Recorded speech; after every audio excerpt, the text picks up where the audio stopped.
శ్రీమాత్రే నమః. పరాభవనామ సంవత్సర మిథున రాశి ఫలితాలు.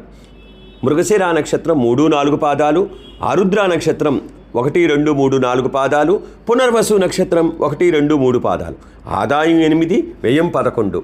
ఆదాయం ఎంత ఉందో ఖర్చు కూడా అంత ఎక్కువగా ఉందండి. ఖర్చుల విషయంలో జాగ్రత్తగా ఉండాలి.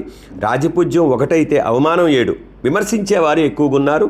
కాబట్టి ముందుగా ఏ పని చేసినా సరే వెనక ముందు ఆలోచించకుండా మిథున రాశి వారు ఏ పని చేయకండి. విమర్శించే వాళ్ళు ఎక్కువగా ఉంటారు. మరి గురుగ్రహ సంచారం చూస్తే మార్చి నుంచి జూన్ వరకు జన్మల్లో ఉండటం వల్ల మనసు నిలబడదండి. మనసు పరిపరి విధాల పోతుంటుంది. మరి జూన్ నుంచి అక్టోబర్ వరకు ద్వితీయంలో ఉండటం వల్ల గురువు ధనలాభం కలుగుతుందండి. ఏదైనా రావాల్సిన డబ్బులుంటే కనుక జూన్ నుంచి అక్టోబర్ లోపల ఖచ్చితంగా వస్తాయి.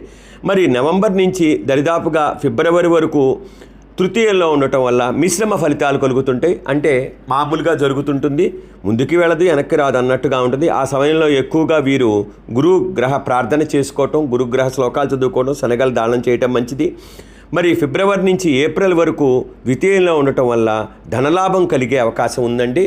మొత్తం మీద చూస్తే వీరికి కొద్దిగా గురుగ్రహ శాంతి చేసుకుంటే రావాల్సిన పైకం రావడం, రుణాలు దొరకడం, ముందుకు వెళ్ళడం అనేది ఖచ్చితంగా కనిపిస్తుంది. మిథున రాశి వారికి గురుగ్రహ అనుగ్రహం అద్భుతంగా ఉంది. మరి శని గ్రహం సంచారం చూస్తే రాజ్యంలో ఉన్నాడు కాబట్టి ఉద్యోగ విషయాల్లో, వ్యాపార విషయాల్లో ముఖ్యంగా తొందరపడకూడదండి. మిథున రాశి వాళ్ళు చాలా చాలా జాగ్రత్తగా ఉండాలి.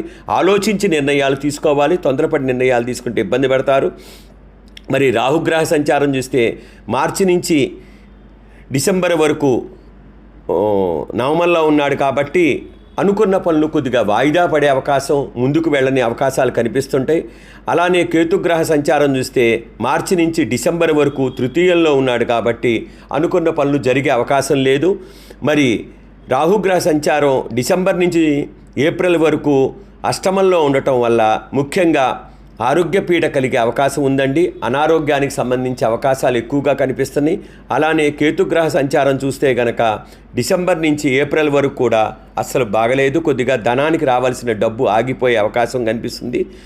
వీరు ఎక్కువగా ముఖ్యంగా రాహుకేతువుల శాంతి ఎక్కువ చేసుకోవాలండి. దాని తర్వాత మిథున రాశి వాళ్ళు చేయవలసిన శాంతి ఎవరికయ్యా అంటే ముఖ్యంగా శనిగ్రహ శాంతి చేసుకోవాలి. సుబ్రహ్మణ్య స్వామి ప్రార్థన, గణపతి ప్రార్థనలు చేసుకుంటే ఈ సంవత్సరం అంతా అద్భుతంగా ఉంటుంది.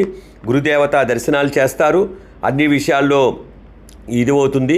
కాబట్టి శత్రుపీడ తగ్గాలి అంటే కనుక శనిగ్రహ శాంతి చేసుకోండి.